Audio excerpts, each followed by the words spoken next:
Jojo Todinho responde seguidora que a chamou de cabeça de Ozempic. Motorista de Uber grava gloob-gloob entre gays dentro de seu carro e ainda apanha. Pedro, ex-BBB, pode parar na cadeia. Homofóbica da parada já foi parar na cadeia. J.K. Rowling aparece nos arquivos do Epstein. Essas e outras no nosso semanal Rolim de Notícias agora no ar.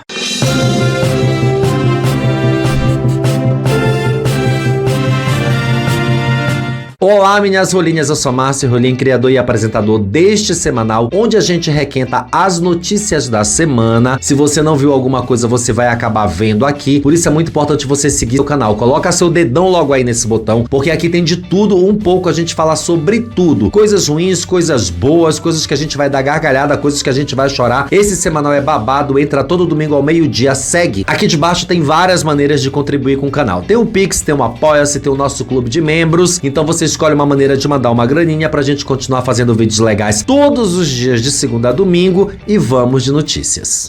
Carnaval e parada. Começando sempre com um bloco, mas não bloco de carnaval dessa vez, claro, o bloco político. Foi aprovado um projeto de lei, o 1125, apresentado pelo vereador Pablo Almeida, do PL, que prevê a proibição de crianças em blocos de carnaval e em paradas do orgulho LGBT em Belo Horizonte, em caso esses eventos apresentem exposição de nudez ou conteúdo inapropriado para menores de idade. Como se não fosse assim em tudo, né? Ao todo foram 24 votos favoráveis, 13 contrários e 3 abstenções no primeiro turno da votação. Em relação às restrições aos eventos do carnaval Belo Horizontino, o texto legislativo destaca blocos afro de rua, óbvio que ia ter racismo, escolas de samba, blocos caricatos, palcos oficiais, a corte momesca e demais ações associadas à cultura permanente do carnaval. Não há justificativa detalhadas para a classificação dessas atividades, exceto a de que crianças se divertindo com seus pais em manifestações culturais é mais perigoso do que em igrejas servindo a padres e pastores que traem suas esposas e abusam de crianças. Vai vendo. Mal entendido. O suplente de deputado estadual Pedro Lobo, do PT, se pronunciou nessa segunda-feira, agora no dia 2, após ser preso em flagrante por suspeita de importunação sexual no aeroporto de Juazeiro do Norte, no interior do Ceará. Em nota divulgada à imprensa, ele afirmou que o episódio ocorreu em um contexto de aglomeração durante o desembarque e classificou o caso como um mal entendido. Tá boa. Segundo a Polícia Federal, a prisão foi efetuada após a denúncia de uma mulher de 33 anos que relatou ter sido tocada nas partes íntimas durante o desembarque de um voo procedente de São Paulo. A vítima procurou os policiais ainda dentro do aeroporto e formalizou a acusação no local. Na manhã dessa segunda-feira, o suplente de deputado e a denunciante foram encaminhados à sede da Polícia Federal, onde prestaram depoimento. Após a oitiva da vítima e de testemunhas, foi lavrado auto de prisão em flagrante pelo crime de importunação sexual ocorrido no interior da aeronave. Muito que bem. A culpa é do PT. Após diversas pessoas serem atingidas por um raio durante a manifestação organizada pelo deputado Nicolas Ferreira, do PL, na Praça do Cruzeiro, em Brasília, uma vereadora do Paraná afirmou que vai oficiar o presidente Luiz Inácio Lula da Silva. Segundo a parlamentar, a intenção é solicitar providências e a possível instalação de para-raios no local do acidente. Ou seja, ela está culpando o Lula pelo raio comunista. A vereadora de Maringá, Gisele Bianchini, que é do PP, afirmou que o espaço não pode ficar exposto a riscos previsíveis. O único risco aqui é de chegar mais bolsonaristas lá, minha amiga. A parlamentar ainda criticou as pessoas que estariam debochando dos feridos. Eita, eu debochei. Disse ela, foi um grande milagre o que aconteceu. A gente também acha. O ato de Nicolas na Praça do Cruzeiro concluiu em 25 de janeiro a Caminhada da Liberdade, que percorreu mais de 250 quilômetros entre Pacaratu, de Minas Gerais, e Brasília. Ao longo do trajeto, Nicolas se uniu a apoiadores em defesa do ex-presidente Jair Bolsonaro, que está preso na Papudinha. Agora, Lula virou a tempestade do X-Men. Transfobia nossa de cada dia. A rapper Nicki Minaj, que aparece toda semana aqui, voltou a se envolver em polêmica ao comentar publicamente a sua visão sobre juventudes trans e o acesso a cuidados de afirmação de gênero. Durante a participação no The Katie Miller Podcast, na última terça-feira, no dia 3, a artista foi questionada sobre suas críticas ao governador da Califórnia, o Gavin Newsom. Ao tentar se explicar, ela disse o seguinte: quero deixar claro, pessoalmente, não tenho nenhum problema com a parte trans do movimento LGBT. Eu sou a maior maior defensora de que os adultos possam fazer o que bem entenderem. Eles são adultos, não me importo. Mas 99% dos pais não deixariam suas filhas de 17 anos colocarem implantes mamários. Se você não deixaria uma filha colocar implantes mamários, você não vai querer que ela faça nenhum tipo de cirurgia. Todos nós sabemos que o cérebro ainda está totalmente em desenvolvimento. Tirou informação do cu. Em outro momento, a rapper citou aí um dado controverso ao afirmar que jovens que passaram por cirurgias de afirmação de gênero teriam 19 vezes mais probabilidade de morrer por suicídio. Mais outra informação do cu. Especialistas e organizadores de direitos humanos apontam, porém, que cirurgias em menores de 18 anos são extremamente raras e passam por avaliações muito rigorosas. Estudos mais recentes indicam que o acesso a cuidados de afirmação de gênero está associado à melhora da saúde mental de jovens trans. Já os altos índices de sofrimento psíquico têm relação direta com a discriminação, bullying e transfobia, e não com os tratamentos.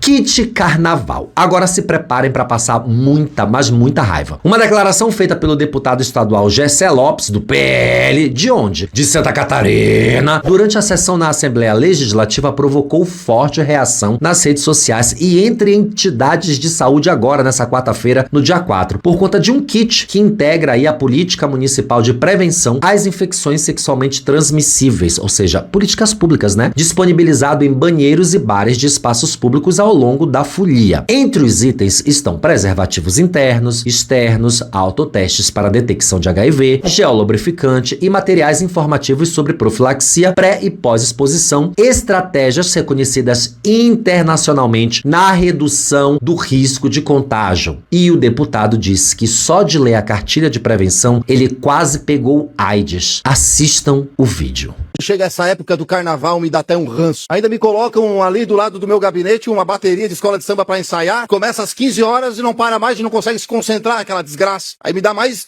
3 tipos de ódio do carnaval. E o que me dá 1000 ódios do carnaval é ver a prefeitura de Florianópolis incentivando a putaria aqui em Florianópolis no carnaval. Senhor, senhora, que busca medicamento no estado, que tem que pegar fila para conseguir medicamento, que tem que judicializar para conseguir medicamento, que tem que ir até lá para pegar medicamento, às vezes mesmo doente. Saiba que os foliões da prefeitura de Florianópolis praticamente vão receber em casa o que eles chamam de kit bloco seguro. Só lendo eu quase peguei AIDS. Só de ler essa porcaria aqui. Kit bloco seguro. Gel lubrificante. E não é pra lubrificar a correia da bicicleta, não. Dispenser de preservativos. Então a pessoa vai lá, Sargento Lima, aperta o botãozinho, sai a camisinha e já vai pra, né? Autoteste de HIV. Então o cara vai lá, né? Faz a molecagem lá, dá uma lapada, depois faz o teste. Ainda não peguei, ainda tô salvo, né? Preservativos internos e externos, incluindo as novidades. Tem até novidade, né, Prefeitura de Florianópolis? A controvérsia também se estendeu às críticas feitas por Gessé Lopes aos ensaios de uma escola de samba realizados próximos ao seu gabinete. Óbvio, a Protegidos da Princesa respondeu publicamente, destacando que os encontros fazem parte de um projeto social voltado à inclusão, à formação cidadã e à oferta de um espaço seguro para crianças e jovens. Em posicionamento oficial, a Prefeitura de Florianópolis finalmente defendeu a distribuição do kit como parte de uma estratégia consolidada há mais de uma década. O município destacou a redução expressiva de novos casos de HIV e AIDS nos últimos anos, resultado de políticas preventivas contínuas, parcerias com a sociedade civil e acesso amplo ao tratamento pelo SUS. A administração municipal reforçou ainda que os recursos utilizados são majoritariamente federais e não comprometem aí o orçamento local. Tem que ter uma vidinha de merda pra achar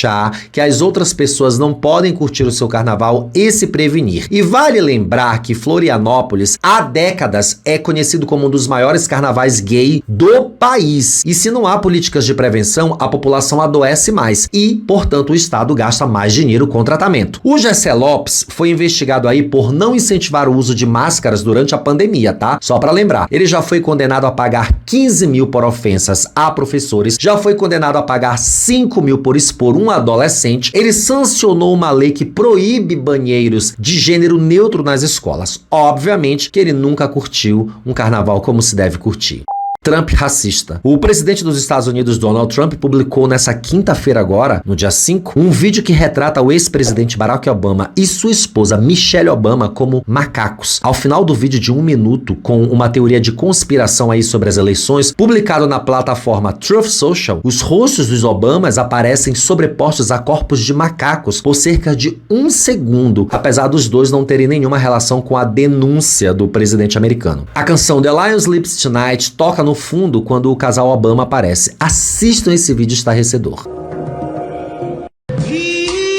O vídeo completo repete alegações falsas de que a empresa de apuração de votos Dominion Voting Systems ajudou a roubar a eleição de 2020 de Trump. O vídeo recebeu milhares de likes nas primeiras horas da sexta-feira na rede social do presidente. Depois ele foi removido. O gabinete do governador da Califórnia, o Gavin Newsom, a gente acabou de falar dele, potencial candidato democrata à presidência de 2028 e crítico veemente de Trump, condenou a publicação. Ben Hodges, ex-conselheiro de segurança nacional aí e aliado próximo de Barack Obama, também condenou essas imagens. Obama é o único presidente negro na história dos Estados Unidos e apoiou a rival do Trump nas últimas eleições, Kamala Harris, na disputa eleitoral aí de 2024.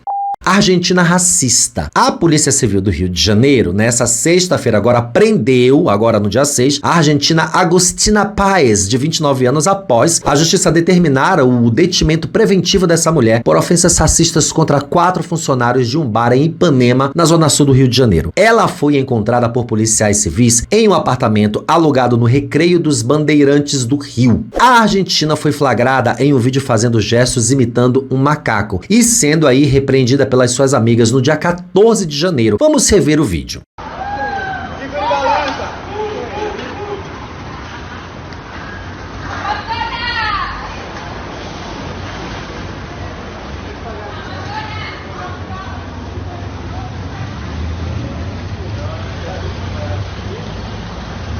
A Agostina já estava impedida de deixar o Brasil usando tornozeleira eletrônica e acabou presa após o Ministério Público do Rio de Janeiro enviar denúncia ao Poder Judiciário do Rio, que sim, aceitou a denúncia e determinou a prisão preventiva. Imagens divulgadas pela Polícia Civil mostram o momento em que a Bonita foi presa na sexta-feira, no dia 6, após a determinação da Justiça. A Polícia Civil também analisou vídeos de câmeras de segurança e ouviu testemunhas. Assistam o vídeo da prisão da racista. De exclusiva agora da Argentina, ficou chamando um trabalhador brasileiro de macaco. Aí, ó. Entrou no carro da 11ª Delegacia de Polícia, Delegacia da Rocinha.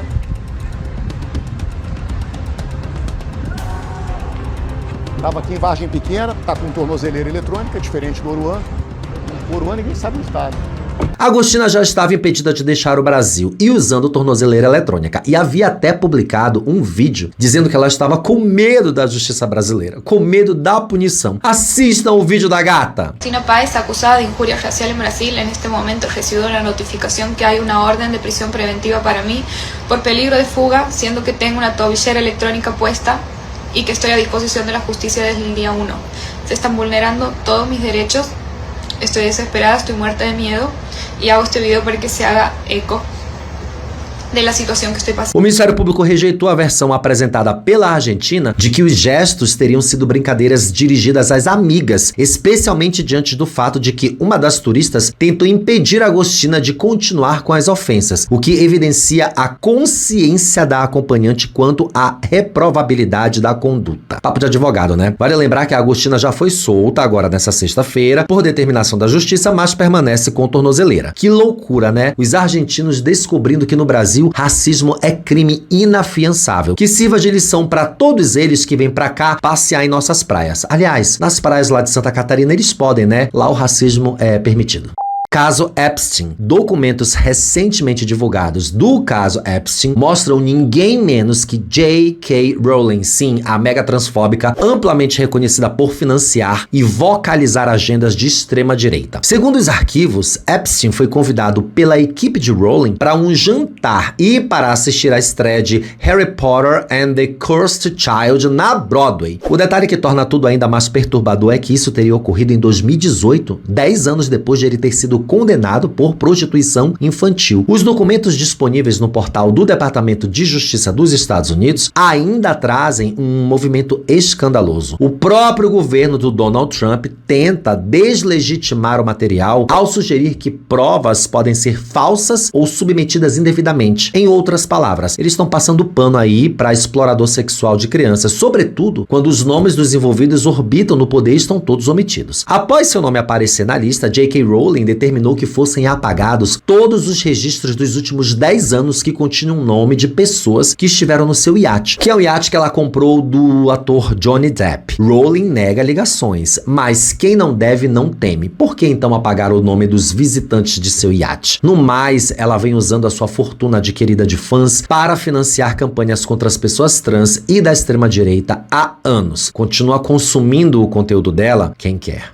Golpista presa. Uma notinha bem rápida, mas muito boa. A empresária mato-grossense Rosemar Dalla Libera, é esse o nome dela, de 54 anos, foi presa há quase 2 anos após a fuga dos atos de 8 de janeiro de 2023. A detenção aconteceu na última segunda-feira, dia 2, em Cascavel, no Paraná, ao comparecer a uma central de documentos para tentar emitir um novo RG. Durante o atendimento, foi identificado um mandado de prisão preventiva expedido pelo ministro Alexandre de Moraes no âmbito das investigações conduzidas aí no Supremo Tribunal Federal, STF. É isso. Aos poucos, um a um vai sendo pego e indo para sua cela e depois vai ganhar sua tornozeleira para fazer conteúdos no TikTok e a gente reagir aqui.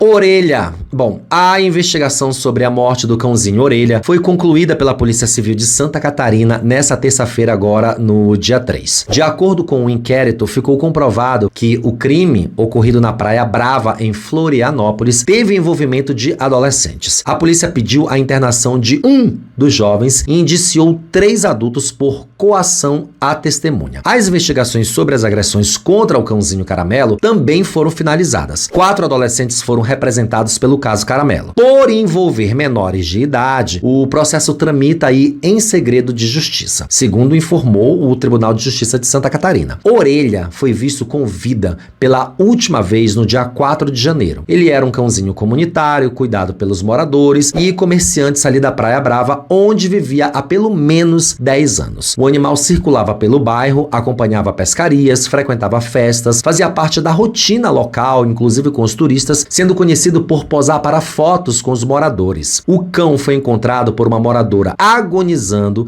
embaixo de um carro. Ele apresentava lesões na cabeça e no olho esquerdo, além de estar desidratado e sem reflexos. Orelha chegou ainda a receber um tratamento com soroterapia, mas morreu pouco tempo depois. Há indícios de que outros jovens tenham participado, incluindo vídeos que mostram o ato, mas foi ignorado pela polícia. Isso a gente já imaginava.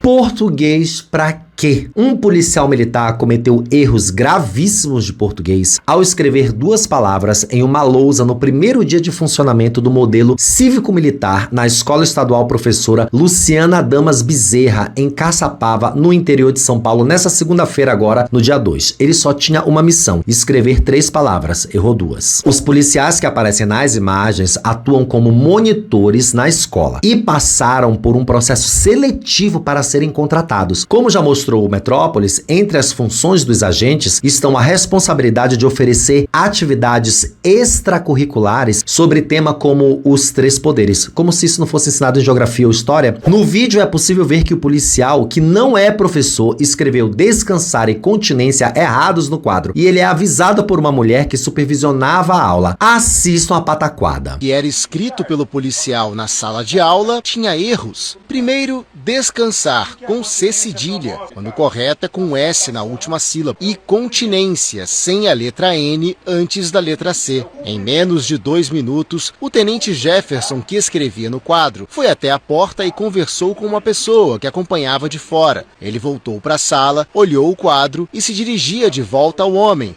que apontou para uma mulher sentada na aula. Depois disso, ele foi até o quadro e arrumou a grafia de descansar. A conversa com a mulher continuou e, de novo, o militar foi até a lousa e fez a correção. Agora, em continência. A lei que criou o programa cívico-militar na rede estadual de ensino prevê que os agentes recebam cerca de 6 mil para uma jornada de trabalho de 40 horas semanais. O valor é superior ao piso pago aos professores do estado, que muitas vezes têm jornadas muito maiores. O Metrópolis questionou aí a Secretaria de Educação sobre o episódio e espera um retorno. Em nota à TV Vanguarda, a pasta disse que todo o conteúdo pedagógico é elaborado e aplicado pelos docentes da escola. E neste início de implementação, os monitores estão passando orientações sobre as atividades de disciplina e promoção de valores cívicos. O governo de Tarcísio Freitas, que é do Republicanos, defende o modelo de escola cívico-militar como forma de melhorar a qualidade de ensino. Dá para perceber, tá melhorando muito. Na prática, no entanto, os especialistas em educação dizem que não há estudos que comprovem que a militarização tem efeito sobre a melhoria da aprendizagem. Inclusive, o Eduardo Leite defendeu as escolas cívico-militares e nessa época o Jean Willis criticou ele no meu podcast, dizendo que ele tinha fetiche em farda. Aí o Leite processou o Willis pela fala alegando homofobia, mas o processo foi arquivado por inconsistência. Cuidado em quem vocês votam. Presa, foragida da justiça e com uma ficha criminal que já inclui um episódio de homofobia contra um casal em São Paulo, a brasileira Jaqueline Santos Ludovico, a homofóbica da padaria, de 26 anos, foi presa nessa quarta-feira, no dia 4, ao desembarcar no Aeroporto Internacional de Viracopos, em Campinas, aqui em São Paulo. Condenada pelo ataque ocorrido em fevereiro de 2024, dentro de uma padaria da capital paulista, ela havia deixado o Brasil mesmo após ser submetida a medidas cautelares determinadas pela justiça, o que levou à decretação da sua prisão preventiva a qualquer momento. A decisão judicial veio depois que o constatado descumprimento das regras impostas para que respondesse em liberdade foi provado. Entre elas estavam a obrigação de comparecer mensalmente ao Fórum Criminal e a proibição de sair do estado de São Paulo por mais de 8 dias sem autorização. A gata vazou, queria fugir, né? Mesmo assim, um registro da Polícia Federal aponta que Jaqueline deixou o país em outubro do ano passado, embarcando para a Espanha pelo aeroporto de Guarulhos, acompanhada de seu advogado sem qualquer aval da justiça. Lá ela arrumou diversos problemas e teve que voltar. Além da condenação por homofobia, Ludovico também responde como ré em um processo por estelionato, onde? Em Santa Catarina. O caso que motivou a ordem de prisão mais recente, no entanto, é ainda mais grave, um atropelamento seguido de fuga ocorrido em junho de 2024. Na época, ela chegou a ser presa preventivamente, mas acabou liberada para aguardar o julgamento em liberdade, após a defesa alegar que a acusada é mãe de crianças pequenas. Coitada das crianças, né? Segundo a justiça, não houve qualquer registro de retorno ao Brasil até o início desse ano, o que reforçou a caracterização da fuga e pesou para a revogação dos benefícios concedidos anteriormente. Tragédia gay. Um crime brutal chocou Guarapari, no Espírito Santo, e interrompeu de forma trágica a vida do professor Ricardo André Costa, de 37 anos, docente de economia do Instituto Federal do Espírito Santo, o IFES. Ricardo morreu após um incêndio no apartamento onde morava há cerca de 6 anos, na Praia do Morro. O principal suspeito é o próprio companheiro, Henrique Simões Braga, preso em flagrante pela Polícia Civil. Segundo as investigações, o incêndio teve início na tarde de terça-feira, no dia 3, por volta de 15h30, em um dos cômodos do imóvel localizado no 9º andar de um prédio residencial. De acordo com o relato policial, após uma discussão entre o casal, Henrique teria ateado fogo em um colchão e em seguida empurrado a cama contra a porta do banheiro onde estava o Ricardo, impedindo a sua saída. A vítima ficou presa no local enquanto o fogo se alastrava. Quando o corpo de bombeiros conseguiu acessar o apartamento, Ricardo já estava sem vida. Testemunhas relataram à polícia militar que viram o Henrique deixar o apartamento em estado de desespero logo após o início do incêndio. Ele foi atendido pelo SAMU, encaminhado a um hospital da região, sob escolta policial, claro, e posteriormente levado à delegacia de Guarapari. Após os procedimentos legais, ele foi autuado em flagrante por homicídio qualificado, crime que inclui o emprego de fogo e meio cruel, e encaminhado ao sistema prisional. Familiares estiveram no local do incêndio, mas preferiram não conceder entrevistas. Tragédia Gay 2. Na madrugada do sábado agora, do dia 31, uma tragédia abalou a cidade de Iguapé, no litoral de São Paulo. O cabeleireiro Denilson Nascimento Alves, de 27 anos, foi morto após um desentendimento que envolveu a sua sobrinha e o marido da sobrinha, que é o Alisson Augusto Alves, de 28 anos. O conflito teve início por mensagens trocadas durante a noite e terminou de forma violenta em frente à casa da própria vítima em Iguapé. A polícia militar foi acionada pelos moradores que testemunharam a discussão, mas Denilson não resistiu aos ferimentos provocados por facadas abaixo da axila. Segundo relatos colhidos pela polícia, o episódio foi antecedido por uma sequência de tensões ao longo da noite, quando Alisson discutia com Denilson por telefone enquanto acompanhava a esposa a um evento na região. Ao retornarem, o casal foi até a residência do cabeleireiro para exigir explicações. Diante do portão da casa, a vítima teria revelado à sobrinha que mantinha um relacionamento amoroso com o marido dela, e o que acirrou aí os ânimos e deu início a uma briga verbal que rapidamente escalou para agressões físicas entre os dois. A versão apresentada pelo investigado indica que Denilson teria iniciado as agressões com a faca, o que o levou a reagir. Alisson foi localizado pela força tática e cerca de 4 quilômetros do local do crime, ainda com as roupas sujas de sangue, e confessou o homicídio no momento da abordagem. Apesar da prisão em flagrante, a justiça concedeu liberdade provisória ao suspeito em audiência de custódia,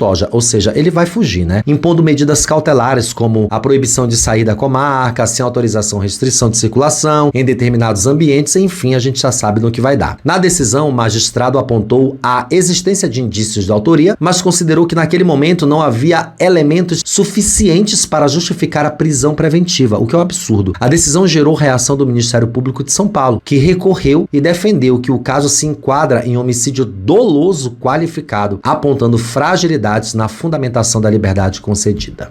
Gloob no Uber. Um motorista de aplicativo identificado como Zeca denunciou ter sido vítima de agressão física durante uma corrida que teve início na rua César Zama Barra com destino a Rio Vermelho, em Salvador. De acordo com o relato do motorista, ele transportava 3 passageiros quando, no decorrer do trajeto, 2 ocupantes do banco traseiro passaram a se beijar e, em seguida, iniciaram um ato sexual dentro do veículo, situação que o deixou constrangido e impossibilitado de continuar a corrida. Diante do ocorrido, o Zeca afirma que interrompeu o trajeto e solicitou que os passageiros descessem, explicando que não poderia permitir que esse tipo de conduta ocorresse dentro de seu carro, por isso ele foi agredido pelos passageiros. Assistam. Eu peguei uma corrida aqui na César Zama, aqui na frente do clube aqui. Sim. E aí para levar lá pro Rio Vermelho. Aí no veículo entraram 3 homossexuais, 2 falavam espanhol e 1 português normal, mas no momento nenhum interpretou e falou nada comigo dentro do carro, entrou sem dar boa noite.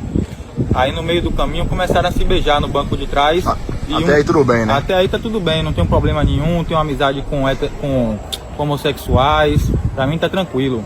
E aí no meio do caminho, subindo a ladeira da Barra, já chegando no Largo da Vitória, acabaram que estavam fazendo um sexo oral no seu carro. Sexo oral dentro do meu veículo. Aí você foi questionar? Antes de questionar, eu já subi na ladeira, já na intenção de sempre ter uma viatura no Largo da Vitória, que é para poder, a gente já ia para lá para parar direto na viatura, que aí seria todo mundo conduzido para a delegacia. Mas no momento, pro meu azar, não tinha. Encostei naquele posto que fica de frente pro de mercado, e ali no de mercado pedi para eles descerem do veículo, ele veio se empolgando pro meu lado. Acabei que eu desci do veículo, ele ia te agredir dentro do carro e foi te agredir lá de fora, né? Foi. Dentro do carro, ameaçou a agressão. Aí eu desci do carro, o sangue ferveu, eu desci do carro. Quando eu desci do carro, ele veio já, botou no primeiro soco que ele deu, não pegou em mim. Ele se alterou mais ainda, e aí ele veio me agredir novamente junto com os outros 2. Ele destaca em que em nenhum momento houve desrespeito, provocação ou discriminação de sua parte, tendo apenas exercido seu direito de preservar o ambiente de trabalho de sua dignidade. E a gente pode ver no vídeo que de fato ele está certo. O episódio reacende o debate sobre a segurança dos motoristas de aplicativo que diariamente enfrentam situações de risco durante o exercício da profissão. O caso, que tomou grande repercussão pública lá em Salvador, foi imediatamente registrado por Zeca na delegacia e deverá ser apurado pelas autoridades competentes. Vale lembrar que esse não é o primeiro caso em que gays assediam ou colocam pessoas que estão trabalhando em aplicativos de transporte como moto ou carro nesse tipo de situação. A gente precisa dialogar sobre limites.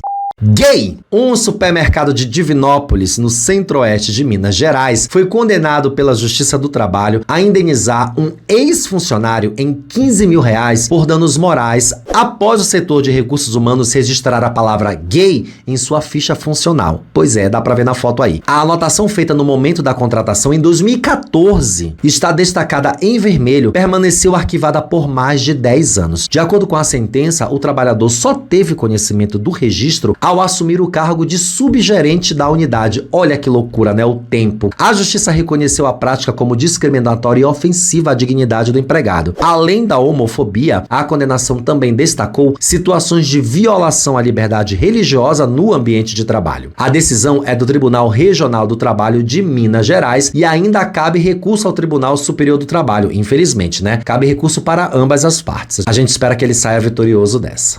Plantão ex-BBB 26. A Polícia Civil do Rio de Janeiro concluiu o inquérito e indiciou Pedro Espíndola. Tá aí a foto dele, que é o ex-participante do Big Brother Brasil agora, né, que ele pediu pra sair, pelo crime de importunação sexual. A investigação foi conduzida pela Delegacia de Atendimento à Mulher, o DEAM, de Jacarepaguá, e teve como base a análise técnica de imagens exibidas durante o reality. De acordo com a corporação, embora o investigado não tenha sido localizado para prestar depoimento, fujão, né? Os trabalhos prosseguiram com a avaliação integral do material audiovisual relacionado ao episódio. As cenas passaram por perícia e o laudo técnico apontou elementos suficientes para comprovar a materialidade do crime e a sua autoria. O caso ganhou repercussão após circulação de imagens que mostram Pedro Espíndola tentando beijar uma participante sem o consentimento dela, inclusive meio que colocando a mão no pescoço dela. Para a Polícia Civil, a conduta se enquadra no crime de importunação sexual, previsto em lei quando há ato libidinoso sem anuência da vítima. Em nota, a Polícia Civil informou que a investigação seguiu critérios estritamente técnicos e legais, sem levar em consideração a exposição pública do indiciado. O inquérito foi encaminhado ao Ministério Público, que irá analisar se oferece denúncia à Justiça. Deve oferecer, viu? Agora tem que encontrar esse fujão.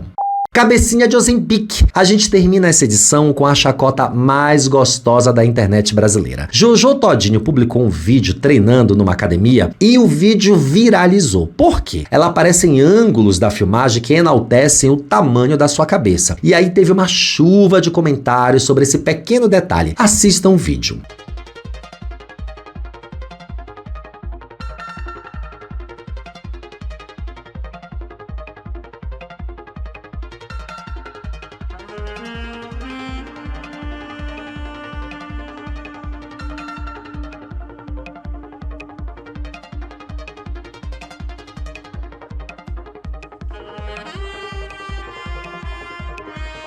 Não contente com os comentários, a cantora e empresária rebateu uma internauta que criticou o tamanho da sua cabeça. A influenciadora não aceitou as críticas e deu uma resposta afiada, também devolvendo o constrangimento à moça, a chamando de gorda e outras coisas. Assistam. Agora que eu parei pra ver, né, os comentários do meu vídeo, aí pasme. Depois vão dizer que o sonho do oprimido é seu opressor, né? A imensa rindo. Eu falei pra ela, antes de você rir de alguém, você tinha que comprar um monjaro. Aí tu entra no perfil da querida, acho que tava maior do que a versão antiga tá maior do que a versão antiga da Jojo Todinho, mas tá rindo dos outros. Olha, eu vou falar uma coisa pra vocês. É isso, né? A gata gosta de uma confusão. Aliás, é a única coisa que ela faz há muito tempo. Muito obrigado pra você que chegou até aqui no final dessa edição. Aqui de baixo tem as nossas maneiras de apoiar o canal. Escolhe uma. Manda uma graninha pra gente continuar fazendo vídeos legais todos os dias da semana. Bem aqui está passando o último rolinho de notícias pra você continuar maratonando no canal. Um grande beijo e até o próximo. Tchau.